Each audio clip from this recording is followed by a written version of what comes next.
तर फ्रेंड्स, सर्वात पहिला माझ्याकडे रिंग लाईट नव्हती आणि माईक ही नव्हता, तेव्हा मी कशी शूट करायची दाखवणार आहे तुम्हाला. फ्रेंड्स, आज मी तुम्हाला how I shoot after and before दाखवणार आहे. So let start. तर याच्यामध्ये मी तुम्हाला सांगणार आहे की माझे जुने व्हिडिओज कसे शूट करायचे, आताचे नवीन व्हिडिओज कसे शूट करते.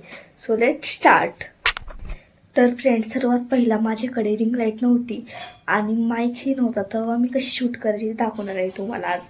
तर हा आहे माझ्या गॅलरीचा दरवाजा. तर मी इथेच मोबाईल ठेवून शूट करते. जेव्हा पण मी ते शूट करायचे तेव्हा मोबाईल पडण्याची भीती राहायची, म्हणून मी ते जास्त शूट करत नव्हते. मी हॉलमध्ये शूट करायचे, तर हॉलमध्ये मी ते शूट करायचे आणि मग पाठीमागचं बॅकग्राऊंड थोडं सेमच राहायचं. म्हणून मी तुम्हाला वाटत असेल आता मी रिंग लाईट घेतली तरी पण माझं बॅकग्राऊंड सेमच असतं.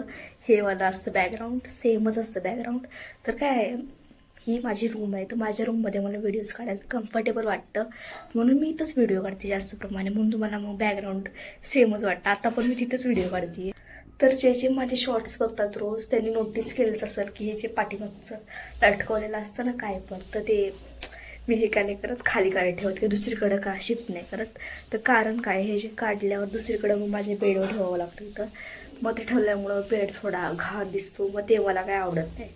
आणि मग परत ते काढून दुसरीकडे ठेवायचं म्हटल्यावर मग मला बोर होतं, म्हणून मी ते करत नाही काय. म्हणून मग हेच आहे आता सध्या बॅकग्राऊंड. फ्रेंड्स, मी आता रिंग लाईट कुठे ठेवते आणि कशी शूटिंग करते ते तुम्हाला दाखवणार आहे. तुम्ही बघू शकता. आता तुम्हाला दाखवते थांब. फ्रेंड्स, अशा प्रकारे माझं सेटअप असतं. तर मी तर माझी रिंग लाईट ठेवते आणि पाठीमागून असं हे असतं आणि इकडून अशा प्रकारे बॅकग्राऊंड असतं. तर मी अशा प्रकारे सेटअप करते आणि इथं मोबाईल ठेवते.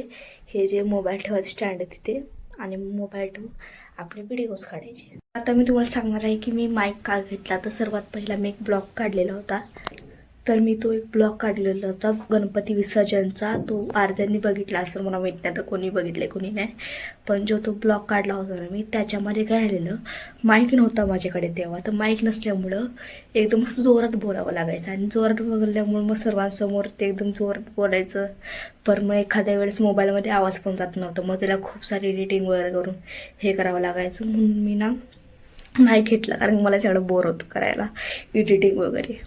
तर असं नाही आहे की सर्वांनीच माईक घेतला पाहिजे, पण मला घ्यायचं होतं म्हणून मी घेतला असं.